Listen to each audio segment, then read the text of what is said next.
Fantastic. Hi, everyone. Thank you so much for joining us.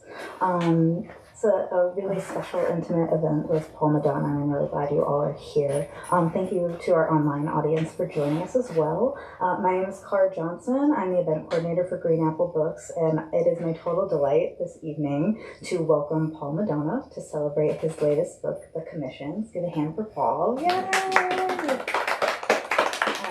Fantastic. I have very brief business before we get to the fun part of the evening. Now's a good time to silence your phones if you have not already. I would say picture taking is encouraged, but I'll leave that up to Paul to confirm or deny. Please do check out our full event calendar on our website at greenapplebooks.com. We have a really great season ahead of us as we wind down 2023. I'm so sorry to tell you we're winding down 2023. The march forward of time is real. The restroom is behind us, should you need. I'll pull the backdrop up after the event for you to use, should you need. We do have several of Paul's titles available for purchase at the front this evening if you would like to grab them. We always appreciate your support of Green Apple. And I'm going to let Paul take it away, but I have a very brief bio for him. Paul Madonna is an award-winning artist and author known for combining drawing and stories in a wide range of genres, from his enigmatic art series All Over Coffee, which ran for 12 years in San Francisco Chronicle, to his large-scale public murals, to his entertaining and sharply plotted mystery novels. Celebrated internationally in museums as well as in print, Paul's unique blend of drawing and storytelling has been heralded as an all-new art form. Paul's current release, The Commissions, is a riveting mystery set between San Francisco and Amsterdam, and is the reason we are here tonight. Let's give a warm welcome to Paul Madonna. Thank you, Clark. Everyone, I think we don't need this. Thanks for coming. I really appreciate it. Since we're pretty intimate, I like to just wing it anyways, so I feel like it should be more of a conversation. I'm happy to just talk for half an hour, but I think you don't want me just rambling. Do you guys have any questions about any of my work that you know, or why you're here? Not on the planet. We could talk about that too. Good questions. I can try to think of one at the moment. Well, you've done a lot of, the All Over Coffee is how I know you best, and that's been gone now for a long time, unfortunately. Eight years, I think it's been over, yeah. Oh, yeah. So, I guess, how did you, is your career going the way you thought it would? Or, what was it you feel you want to do or want to achieve? And has everything that you've done so far been sort of working towards that? Or I don't know. Because I'm not an artist, and I'm always interested in how artists work. Are they just driven by this thing that's pushing them in a certain direction? Or does economics come into play where they say, okay, I can't make money at this, so I've got to pivot to something else? That's great questions. I'm happy to answer those. Mm-hmm. Yes, there is a driving force. I've come to call it the north, right? I have a compass that sort of steers me, and it's abstract. I can't tell you exactly what it means, but I know what I'm driven to make and what I want to do. Absolutely, economics come into it because we have to make a living. I think what's interesting is it changes with your age. When I was in my early 20s, I lived hand to mouth. I had a nice set of books that I ended up not having after a while because I slowly sold them. I remember selling some really just awesome first edition books I had because I needed to pay my rent, and I had I don't know how much I had to get, $50 more I had to get for rent, and I got enough to have a sandwich afterwards, and I realized, I should have taken another book so I could have dinner too. And just feeling of sweet, I'm gonna pay my rent, and then realizing, wait, how am I gonna eat? That got really tiresome. And then, then come say my 30s, it was just making a living, even like a basic living, was plenty. And then when I was able to get beyond that, uh, it was a surprise. It took me a long time to get used to the fact that it might still stick around. And early on, the idea of having a career, that word seemed like something like a bad word. But I was also, I think it was the era in which I was reared in terms of the arts is like, if you did anything commercial, you were a sellout. And and that doesn't really, I don't think that exists in the same way. I've been told like, oh, your generation thought that. And I'm like, oh, my generation. But it's actually been really liberating too to realize that my education and my ideology too was just a singular ideology. It was a product of my education. But I think I'm digressing. Has my career gone the way I wanted it to? Well, I'm still a working artist and writer. I make my living doing it still. I'm not buying yachts, but I own a house in San Francisco, and that's pretty cool. And I get to do the work I want to do. I get to take breaks, although I didn't used to take breaks very much. What I used to do was I would like draw. I figured out that I work on 3-month cycles. This is something too, when you're in a creative field. Sorry, I'm digressing all over the place, but I want to throw something else in, which is there are many different types of creative people, and this is something that we have to figure out early on. Is I think there's the romanticism of the artist or the author, and we have this picture in mind. But you sit down, like I like to say, can you go to work on Tuesday at 10 a.m. and Friday at 10 p.m.? And if you can do that, then that's one skill. Not all of us can, and you know what? We shouldn't have to.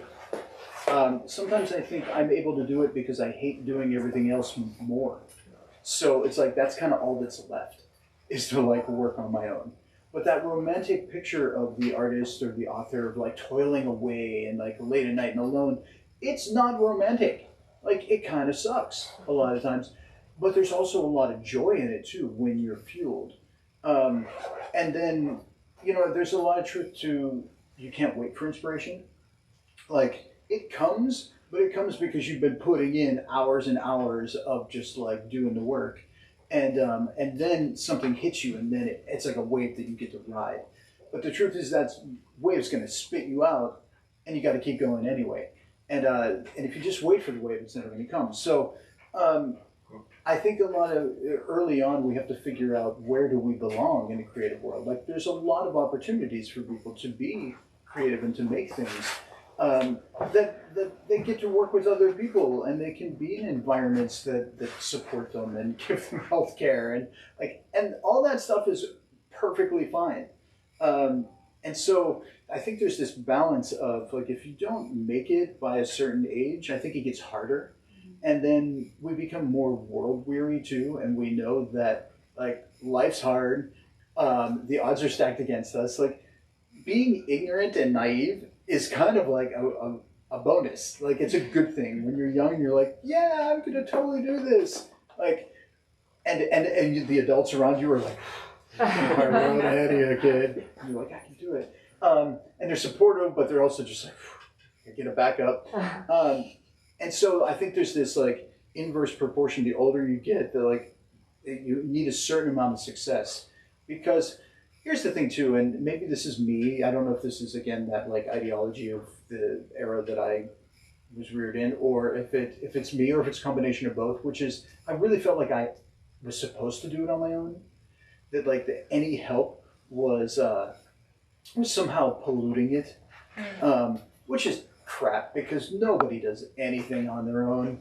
And the reality is that the work is about people.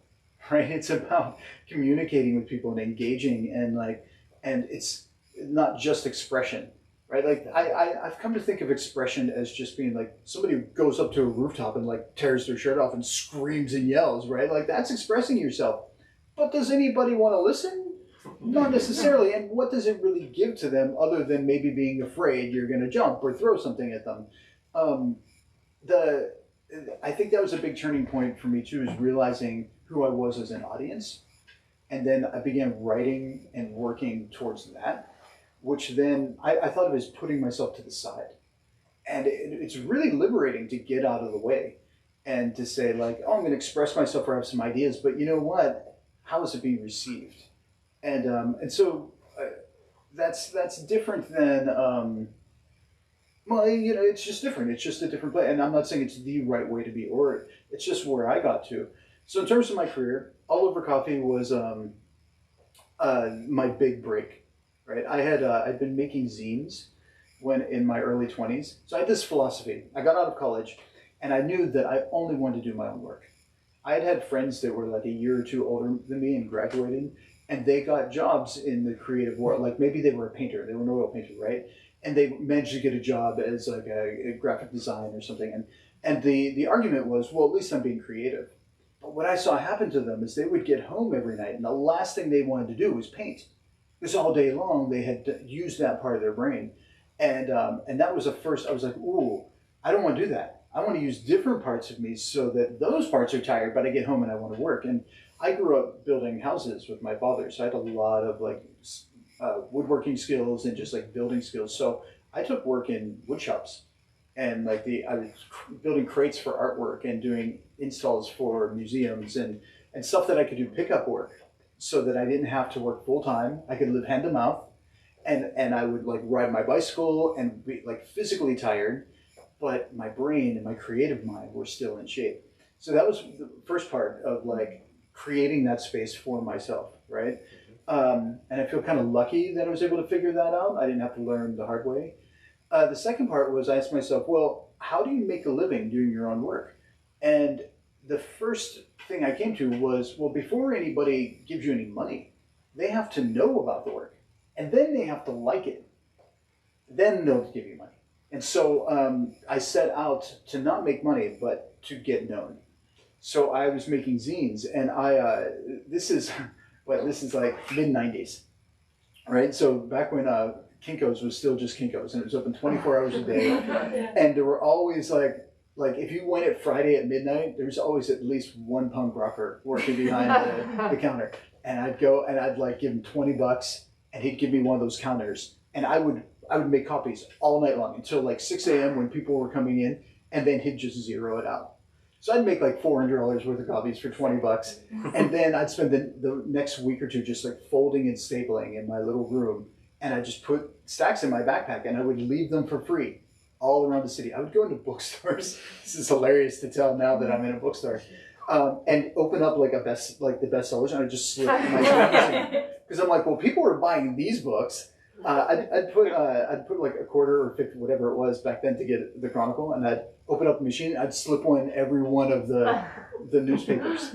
And what happened is people would start writing to me. I put my address in there. I would get cafe shows, sold a few pieces here and there, and it was how I started to get known. I mean, it wasn't how I landed the Chronicle, but what I think it taught me was how to finish work. You know, putting the book together, having to be like, all right, I'm going to go out, and then I would, you know, promote it, right? I'd ride my bike around distributing it. And then I would start the next one, and I would do that again. And this idea of giving myself a schedule and having to push it out, which was being directed by that compass, you know, that north of, and with the bigger picture, you know, it's interesting. As in my early 20s, I had no concept that I would like be alive past 25, how I was going to pay my rent. But I had this idea of the bigger picture of the work. And I can't explain that other than it was something that was intuitive for me. And so when it came time for the Chronicle, I had made All Over Coffee as really just a studio experiment. It was basically a project that was going wrong. And I disassembled it, and I was like putting these drawings and moving them around. I was cutting up bits of stories into like single lines and moving it around. And it was just a creative process. So I made some. I thought they were really fun. I sent them to the paper, and I sent them on a Tuesday, and they called me on a Thursday. And it was a very almost out-of-body experience when I got that call. I remember it. And I think it was Monday the following week, so less than a week later, I was in the offices, and they're like, we love this. Can you do it 3 days a week? And I'm like, sure. I had no idea I could do it 3 days a week. I'd made 6 of them. And then at the last moment, I was like, oh, you guys are reinstituting the pink pages. So, the Sunday, can I do a Sunday version? They're like, sure, we'll give you a half page in the pink section. So now I left that meeting, signed on to 4 days a week. Wow. And I was like, sure, I can do this. And I think that the opportunity was just, it took me 10 years. I'd always wanted to be published by the time I was 30. I was 31 when I landed the Chronicle, and I was annoyed that it took me an extra year. But that's the, sort of the hubris of being like not knowing, not being in the industry. I don't think it has anything to do with age. I think it had to just do whatever. But about that. But I 2 years. They told me. So here's the thing with the Chronicles. They told me you could be out any day. We'll give you 6 months to prove yourself. But even so, we can just decide to pull you. And so I lived on this terror, that every piece I made would be my last, which is not the best way to work, I think. But because I had to work so fast, it really taught me how to edit and to be quick. And because I had to file, I think at noon, and then I would go out on my bicycle, ride around, draw, come back, work half the night, finishing drawing, composing this piece, scan it, lay it out, turn it in. Well, I'd get up in the morning, and the newspaper would be on my doorstep, and I get to look at how yesterday's piece printed, read the letters about how people hated the one 2 days before, finish the piece I was working on, file by noon, do it again. And even after 6 months, it was pretty much known, I was going to be there. But I think it took me 2 years before I stopped waking up with that, this could be my last day. And I don't know how long it was until I took a break. I just worked, because that was my first opportunity, and I felt like if this crashes and burns, if this goes wrong, I want it to be for any number of reasons other than I didn't work hard enough. And so I just gave it my all for as long as I could. I took your question, rambling, running with it. But say about the rest of my career, at a certain point, I realized that Oliver Coffey wasn't enough, and that I felt it was getting redundant, and I thought that's no good for anybody, and I'd rather me be done before the audience is done, and so I began pursuing fiction, long form fiction, which is what I had been wanting to do for a few years, and I did them simultaneously for a handful of years, and that just put me back into that grind that got to be too much. And then eventually Oliver Coffey started changing. I was I was longer and longer pieces. I was like, I'm not doing the same thing. Do you guys remember the show Three's Company? Oh yeah. Okay, I grew up I didn't really get it because I was too young to get all the sexual innuendos. But my joke about it is at a certain point when Three's Company starts becoming serious and they're solving murder mysteries, you're it's not the same show anymore. The whole show is premised around somebody overhearing somebody else and thinking they're having sex in the other room. And when you stop writing those jokes, then you got to end the show. And so it was time. From then I think that there's something to it's not linear. And just because there was success over here doesn't mean there's going to be success over here, and doesn't mean there won't be success later. I've had things where I've made them 2 years later that've been enormous boons for me. And at the time they were nothing. Or I've made this thing that it exploded, and you just don't know.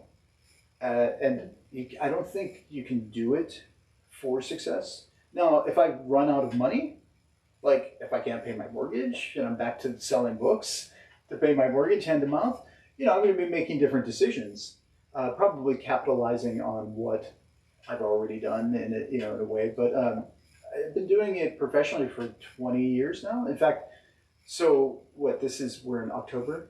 September was the 20 years since I created Oliver Coffey, and in February that's coming up will be 20 years since it launched in the Chronicle. So that's a lot of years of having patrons and sales. There's a lot I can do if I need to. Yeah. I have a question from our online audience. Sure. Jennifer asks, does the place or drawing inspire the story, or does the story inspire the drawing? That's a great question. So with All Over Coffee, it was always the writing came first. And that was because the relationship between the story and the text, or the story and the image, was one that I had to find. Like, I called it my David Bowie method of like, I had, when I made those first 6 strips, I think I had 13 drawings, and I'd had this pages of subplots that I'd been writing for a longer book that just didn't belong in it. And what I was doing, I was basically like freeing myself from having to try to shove all these subplots into a novel that it didn't belong in. And that's why I took it like sentence by sentence. And what I discovered was like I put one sentence here and another here, and I liked the juxtaposition of moving the sentences around. And then I found that they worked with a drawing. They would create this power. Some just kind of didn't make any sense, like that was weird. And they moved this one over here and something happened.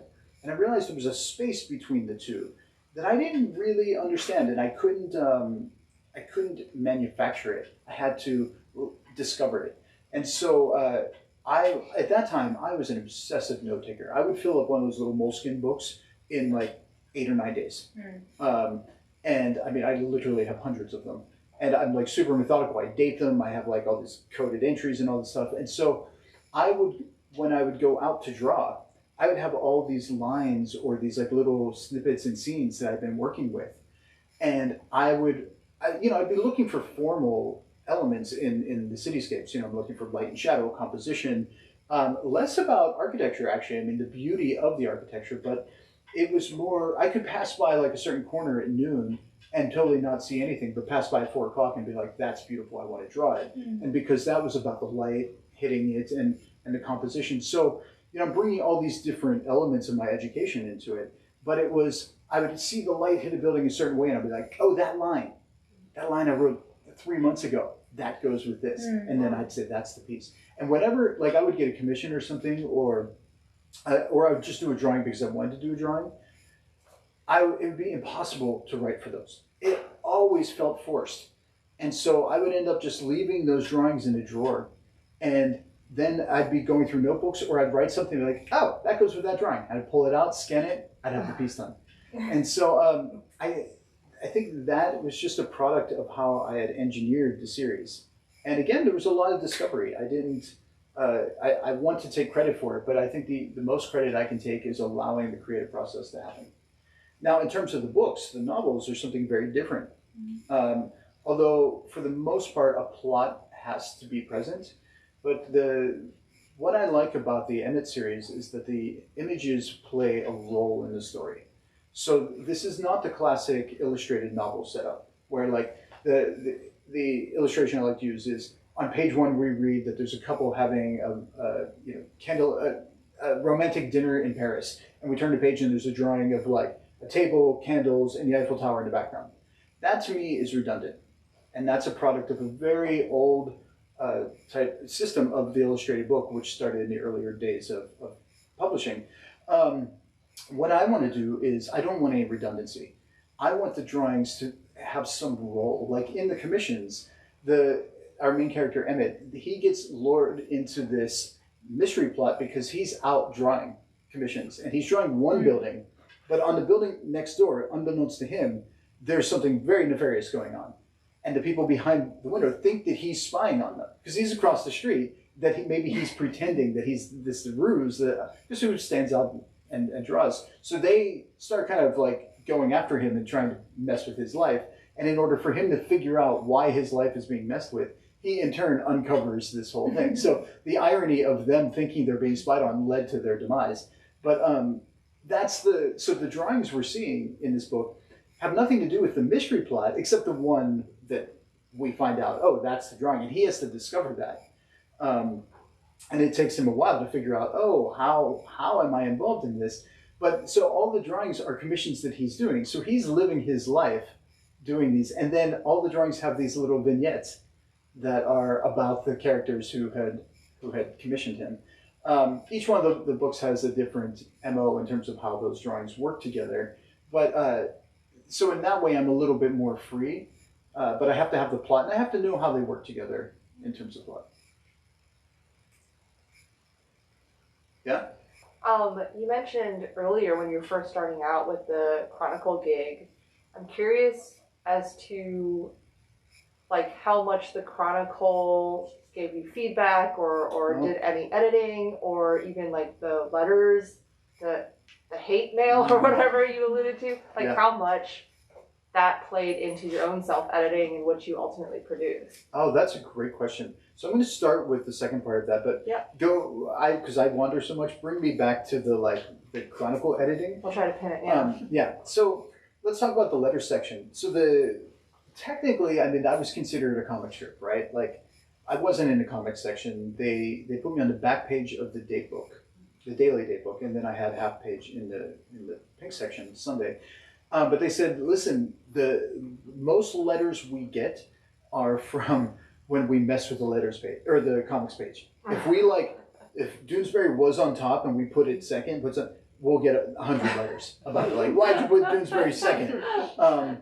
And then they said a second thing, which was, listen, we have to print the negative feedback because if we don't, it makes people angrier, and they're going to keep writing. So we have to give them voice. This is public. And I was like, okay,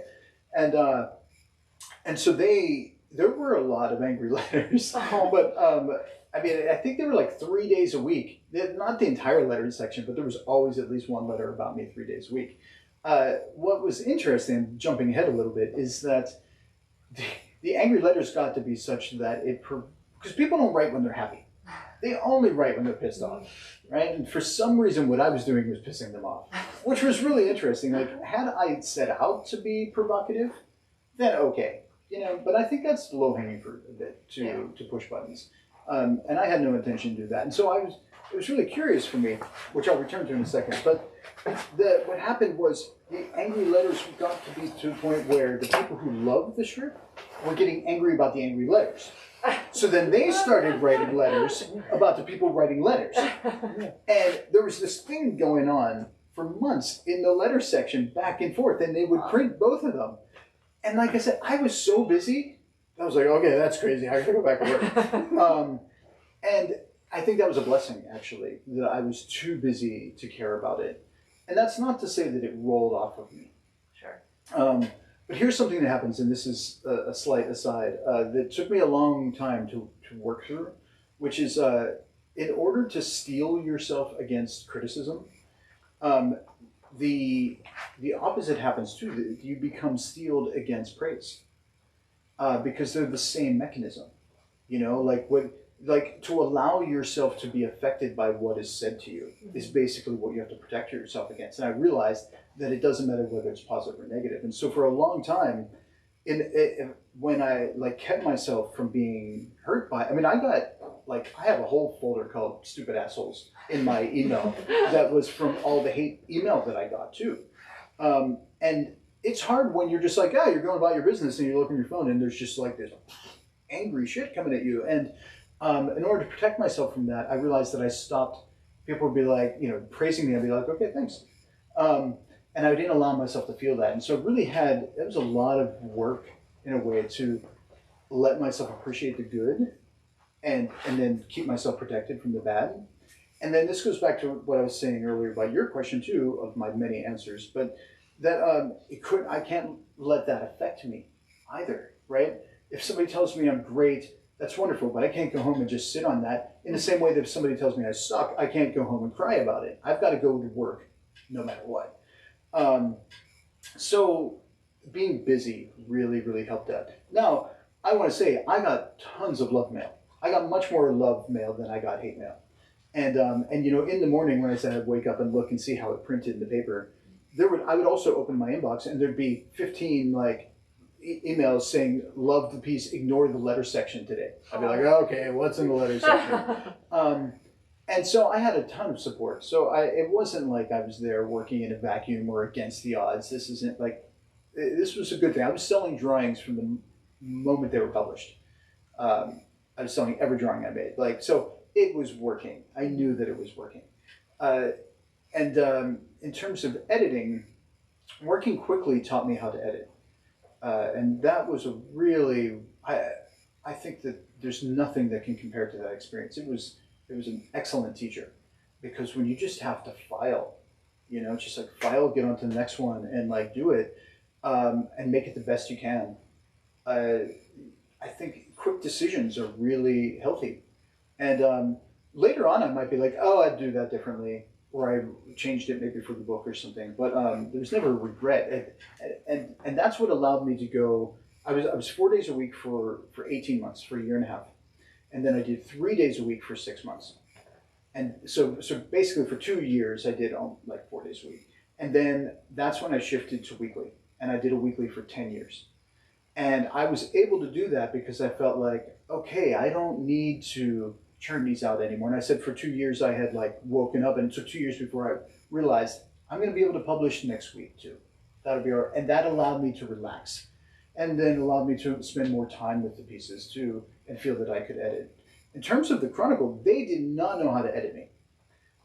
Also, I'm a pain in the ass, and whatever they offered, I was like, why? You have to explain that. And they're like, well, we don't know. And I'm like, well, if you don't know, then my decision wins, because it's a creative piece, right? If this were journalistic, like, it's different. That said, I could have used some better editorial. Whether I would have accepted it is another question. Because it's that thing, I thought I had to do everything myself. But they really let me be. They let me be, because I was doing something weird. And let's be clear too about the time. So the reason I sent it to the Chronicle is Phil Bronstein had taken over as managing editor, and he was doing TV ads. Phil saw the end of newspapers coming, or the change. I think a lot of people in the industry did.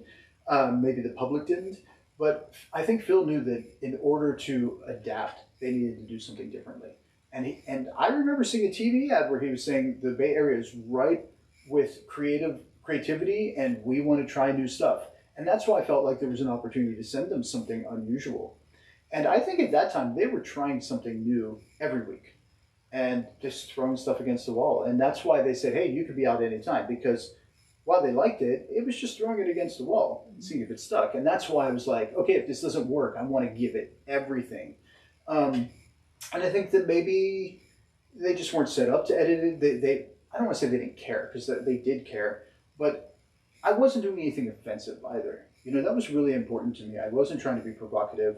I wasn't trying to push any topical lines. What I was pushing was sort of that type of creativity I was doing. And I wanted to be avant-garde, not for the sake of being avant-garde, but that's where I wanted my freedom. So, I would never slip anything into a drawing or try to get away with like poking fun or anything. It was really important to me to just kind of make art, because that wasn't in the newspapers. I got to do something that nobody else was doing in a newspaper. And so I wanted to be free of all that other stuff. I wanted it to be timeless. I wanted the piece on Tuesday that could have been run a month earlier or a month later. I liked that, because everything else in the newspaper was absolutely topical. And so it was fun for me to do something opposite. And so the people who criticized it for being in the paper and said it didn't deserve to be there, I totally understood, because they were right. Like, it wasn't what a newspaper did, but Phil was trying to do something different. I wanted to do something different. And so both those could exist at the same time.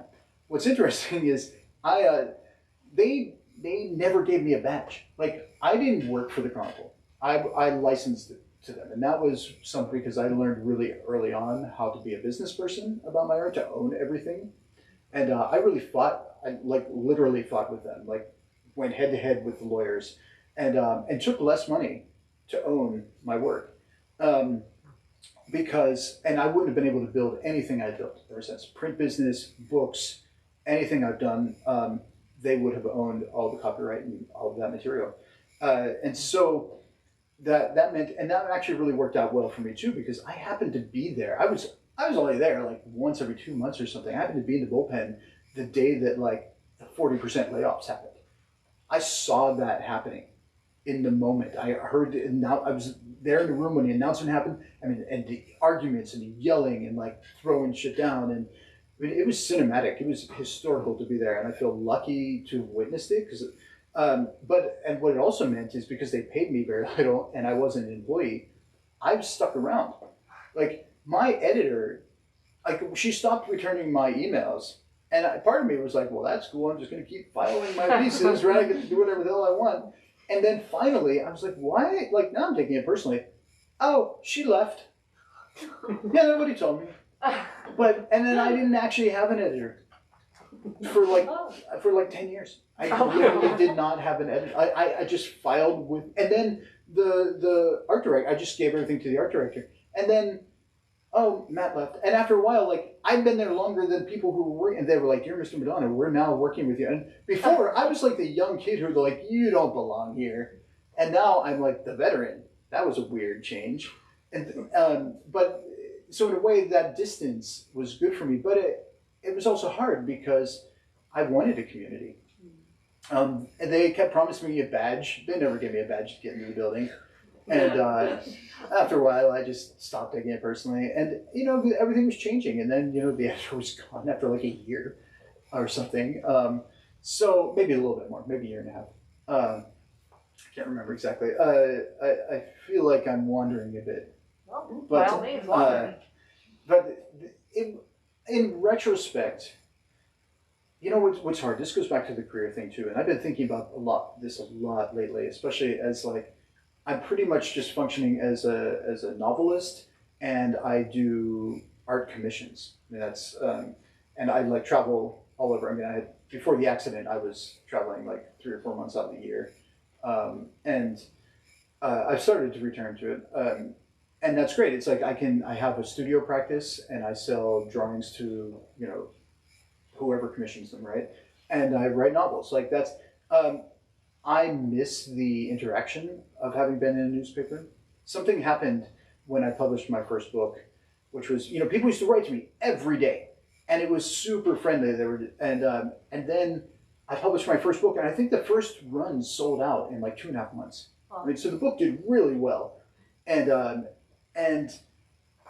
I knew it was a success. I mean, it was selling. I went to Paris, and the books were selling for like €90 because City Lights didn't have European distribution at that time. Bookstores were buying them by the case on Amazon, and they had to sell them that much to pay for all the shipping. It was because of my first book that then, by the time my second came around, City Lights had European distribution. So I knew it was doing well, but people stopped writing to me. And then when I'd get these emails, and they'd be like, "Dear Mr. Madonna, I hope you don't mind me writing to you." Whereas before that, it was like, "Hey, asshole, you wrote that thing." And I realized that the difference between the newspaper person and the novel or the book person, the author, was a really different character. And meanwhile, I'm the same guy. I'm doing the same work. I'm still publishing the paper, but how I was received, and I liked being the newspaper person. I liked that on the ground because that's how I think of myself, like on my bicycle, like just out. I'm out drawing on the street, right? And I liked that back and forth, and that made it hard for me to give up the spot in the Chronicle. And if I'm honest, I stayed a year longer than I should have. Because I was afraid. I knew that I would never get that kind of opportunity. Also, by that point, you know, the internet really had taken over our lives. We had smartphones. Everybody's reading. Like, I realized that there was an era that was gone, and at the time that I was working, I didn't realize I was part of an era, or maybe what aspects of the era that I was part of, and. I think I clung to it. I didn't want to give up that being the newspaper person for about a year, but I knew that I wasn't doing my best work, and I didn't want to be doing it anymore. So it was time for me to leave. I was worried that I would wake up in the middle of the night, panicked. Why did I give this thing up?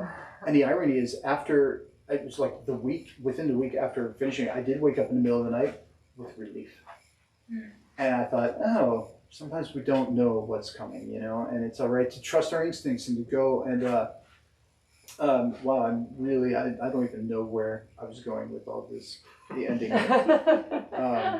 Maybe about the connection to the audience and the connection.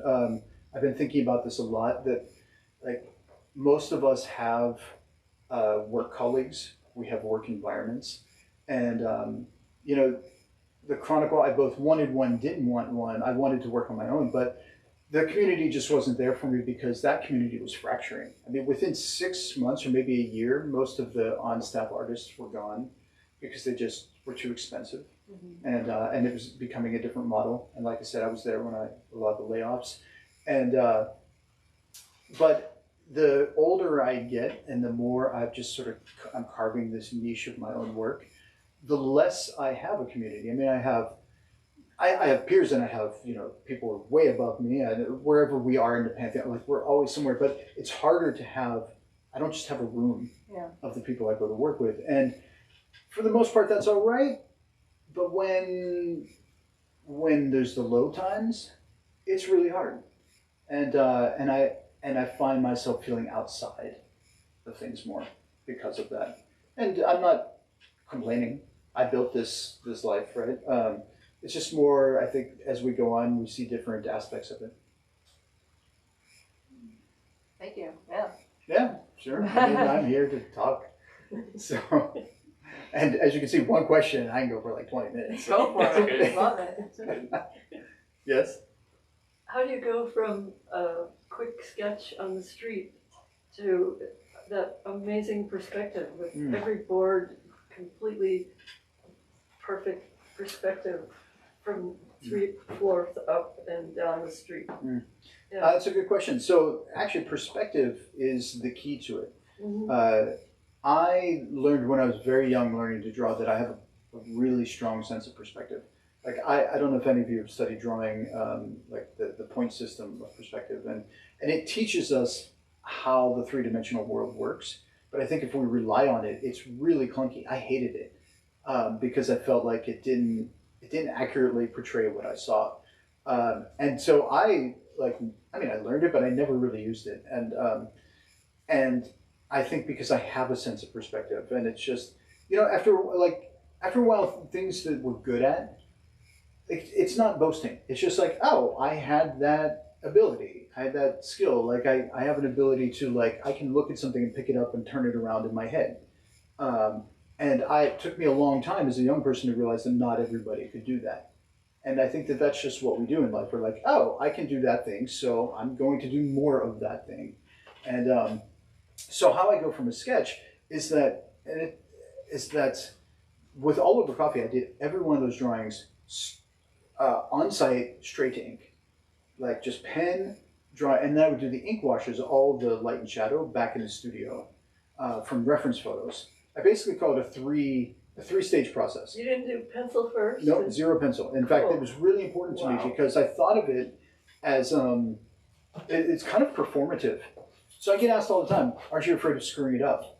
My response to that is, do you go to the symphony and ask the violinist if they're going to mess up? No, you don't. You just assume that these performers are all going to play in time and do it just fine. I mean, I spent some time doing in theater, like not on stage, but like behind the scenes, and I would see shows night after night, and every night was different. They'd miss lines, they'd miss cues, but they were good enough that the audience had no idea. And so I love that idea of the theater, of that you're just in the moment. And there's something too about drawing. I think of drawing like handwriting. So imagine that you're writing yourself a grocery list. What's that penmanship going to be like? Versus writing your grandmother a letter for her 90th birthday or something. You never think about the letter forms. You never think about how to make a T or an H or an E. But the speed in which you make that mark and how you make it is going to be very different because of the intent of where it's going. And you do that unconsciously. You do that because you know why you're doing it. And that, in essence, is a performative moment, right? Yeah, I'm just scribbling on neat eggs. Right? It's maybe illegible to anybody else, but that letter is going to be legible. And the idea of standing out there and drawing straight to ink is, well, I'm controlling the moment, how fast my marks are, the speed, and I don't want to correct, because that ability to correct, I have an obsessive personality a bit when it comes to art making. Like, it's one of the reasons I stopped oil painting, because this is what I figured out in college, that I would make 10 good paintings. I've destroyed 10 good paintings in search of an excellent painting, only to end up with a shitty painting. And I should have just made 10 paintings, different paintings. Drawing, like, this was almost a way to keep myself from myself. And like, straight ink, can't correct. And that performance, be in the moment, be super present. and it took not until after Oliver Coffey. In fact, I did my first novel. I did Close Enough for the Angels in this process. I mean, I took 4 trips to Asia. Well, at least 4, maybe 5 trips to Asia. I started 170 drawings. I literally traveled with blocks of watercolor paper, and I would stand on the street like 100 degrees, like sweating, and I finished, I think, 90 of those drawings. So that is, it's 80 drawings that I started, and that's probably, 200 hours of like on-site work that just didn't even get finished. And that was so laborious that I was like, I cannot do that for every novel. It's just impossible for me to do this. And so then if you read Come to Light, the conceit of Come to Light too, I figured out I just did a bunch of sketches and finished drawings, but I made it so it was part of the story. And again, that performative aspect. For Come to Light, I love that book a lot. I'm really proud of a lot of things I did there. So what happens, Emit is going, the first book, his wife disappears. And by the way, what you should know about me is that I think that in story writing, we've been talking a lot about drawing, but let's talk about plot for a moment. I think that if there can be reveals and surprises that I don't want to give every one of them away, but I think a story cannot rely on a surprise. Like one of the coolest things is if you've seen a movie before and you want to watch it again. That means there's something more than just the reveal. And like, the reveal's coming, but now you get to watch the other elements and how they do it. So if you're hinging your entire plot on one turn, I think your story's bad. Like I like the line, move the end to the beginning. So if you're like, I'm working towards this end, do it on page 2. And then see what kind of story you write. So anyway, so the things I'm telling you, while you might be like, why are you telling me about the book? There's still so much more to discover. In book 1, Emit's wife goes missing. And in book 2, and they're separate stories. They can be read in any order. But Emit is chasing the man across Europe who he thinks has killed his wife.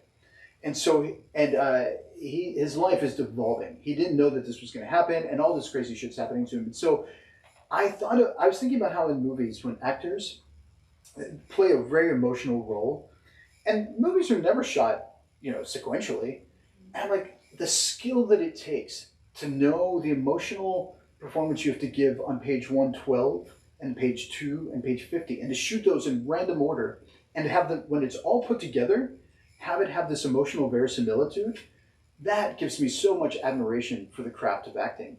And I tried to apply that to Come to Light, so that I did drawings based on where Emit was in the story and where I thought he was in his emotional journey. So the drawings start breaking down. They get super rough and scratchy, and then they get more finished, and I did them out of order, but I knew where they would go. And so this idea, I know I'm digressing all over the place, but this idea of like, we just think about a drawing maybe as one thing, straightforward, but I'm thinking about it in all these different ways, about the marks I'm making and what is the emotional tenor that's being related from that. And but I think I'm capable of now turning, like I'll go do a sketch, like I do this when I travel. I did a drawing that's it's in Come to Light. It's from Rio Maggiore on the coast of Italy. And the finished drawing is 5 feet. And there's all the stages of the drawing are in that book. But there's no way I'm going to work 5 feet on site. I mean, on these little coastal towns where it's just like these little goat trails that you're walking on anyway. I did a sketch that was maybe about 24 inches. And then I was able to take that and make a 5-foot drawing from it. And the heart of why I was able to do it was perspective. Because that's the one thing that translates through. Yeah. The details, those can be filled in. But the depth perception, that feeling that you're standing there and where is everything in relation to itself, and it took me years to figure out what marks to make. And now I can make just a handful of marks, and they're like the key moments. Again, to go back to music, it's almost like, what are the key, there's passing tones, but what are the key movements you need to like get the entire piece, the feeling of the piece. So that's but that's also 20 years of doing this kind of work. And doing literally thousands of drawings to get there. Yeah, one more? Yeah, we probably have time for one more question, and I do have one that I wanted to offer as Look at me, I filled the time by rambling. Awesome. I think you answered thoroughly. Yeah, thoroughly. Yes, I'm going to start using that instead of rambling. Yeah, anybody else? Before I do have a goal, but you mentioned earlier about, you know, in your work sometimes lacking that community that you crave, and yeah. I feel like writing and drawing definitely kind of like inherently have this very, you know, introspective, very kind of lonely time nature to it. So I'm curious to hear if you have like an ideal setup, agnostic of anything else, like time, money, whatever, about how you would like to have that community within your art. That's an interesting question. I don't know that I have an ideal, because I think that we, as people, change. Yeah. And that, if we can change with it, if we can change the way we work and how we, and like basically just get our needs met. And some of it is identifying what those needs are. And I don't want to be doing cityscapes right now. I've been doing portraits.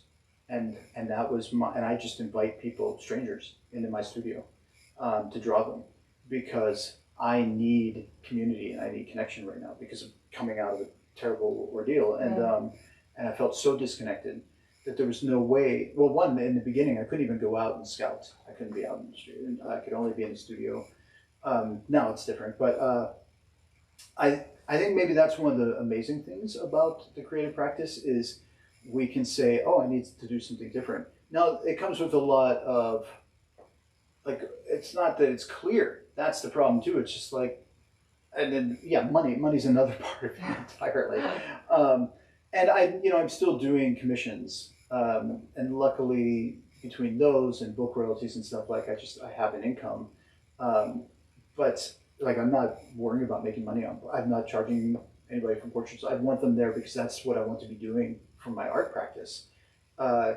And my ideal, I suppose I have my daydreams. Like, I'd like to build a studio. Like, I want to own some land so I can like build my space. And because I grew up building houses, like I sometimes daydream about building that space. And I could see myself taking like 6 months and do nothing but the woodworking, and that would be the creative project, right? That'd be totally satisfy all of my art making needs if I didn't need to make any money in that time. Building the space in which to then make things in. And I'd probably be tinkering it with it for the rest of my life. But community, that's a good question. I'm glad you asked it, because it's one I'm going to like think about, because I probably should find an answer for myself, because that's something I've been thinking a lot about. I mean, in a way, and I'm not trying to be trite, but like, this is community too. Yeah. That's why I'm sitting here just having a conversation with you guys and not reading from my book or something. Like, I'd rather engage in a way that maybe is like not having you look at your watches, well, phones or whatever, you know what I mean. But that I get something out of being able to share in this way too. Yeah. Yeah, you have one more, and we'll wrap it. I think that was actually perfect. Oh, okay. Yeah. Awesome. You guys are so sweet for coming out to listen. Thank you. I really appreciate it. Thanks. Can we give one more hand for Paul Madonna?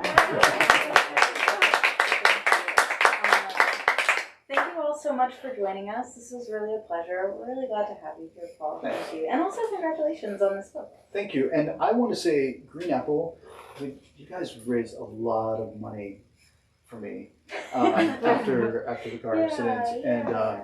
And I don't know if you saw the email that I sent out, but I was like, the idea that I would be taking money for a bookstore, almost, it just feels wrong. It's like robbing the church. Like you don't, I like to buy books like at bookstores. You guys you need the money to stay alive. The fact that you donated money, it's really, I don't really know how to pay that back. So thank you so much. You don't need to, and we're so glad that you're okay, and we appreciate you, and that's why. It's that easy. Yeah. Thanks. Yay! Yay! I am just here to say thank you once again, and also that we have copies of Paul's books at the front. We don't have the first book in the Emit Hopper series. Oh, that's an oversight on my part. But as Paul said, you don't need to read them in order. Nice. Perfect. I ordered mine. Excellent. Thinking ahead. So we do have other copies of other books. As I also mentioned to Paul earlier, the holiday season is coming up, so keep that in mind. And is it okay if we set you up here to sign? Wherever's convenient. Awesome. That's perfect. Thank you all so much for this. Yeah, evening. thank you Thank guys. you. Yeah.